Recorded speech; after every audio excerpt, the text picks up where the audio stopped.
Hi everyone, I'm Frank Daniels, and you're watching Football DataLab.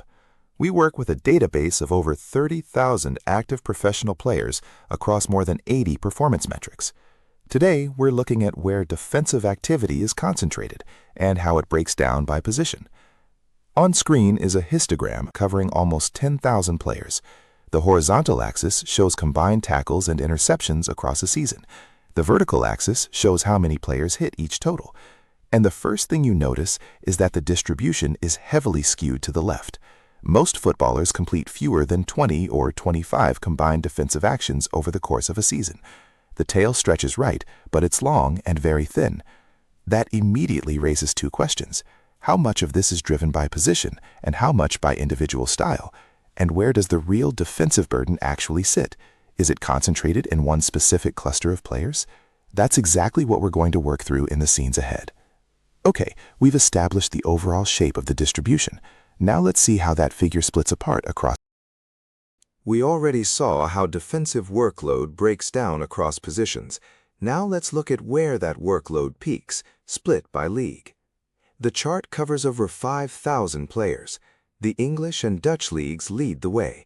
Their average tackles and interceptions per season sit noticeably higher than the other competitions in the sample. Spain, Germany, and France all cluster at roughly the same level. The Saudi and Turkish leagues bring up the rear. One explanation is tempo. The Premier League has long been considered one of the most intense for pressing and physical duels, and the numbers back that up. The other factor is coaching philosophy. Dutch clubs have historically built their game around aggressive pressing in the middle third, which directly inflates their defensive action stats. That explains the geography of the leagues. Now let's look at how defensive workload breaks down within. We've already broken down how defensive workload is distributed across leagues. Now let's look at who inside the team is actually carrying that burden. The chart covers a sample of nearly 6,300 players, and the gap between positions is striking. Defensive midfielders and right backs pull clear at the top. Their average tackles and interceptions per season are noticeably ahead of everyone else. Center backs, you'd think, should be leading, but no, they sit in the middle of the table. One explanation is that the defensive midfielder operates in a zone where attacks reach their sharpest, most dangerous phase, forcing him to react constantly. Another is that modern systems ask fullbacks to cover enormous ground, both along the flank and centrally, which drives their numbers up significantly. So high defensive load isn't really about the backline as a whole, it's about specific roles within it. Right, we've covered the positional breakdown. Now let's see how all of this. We've already seen how defensive load spreads across positions.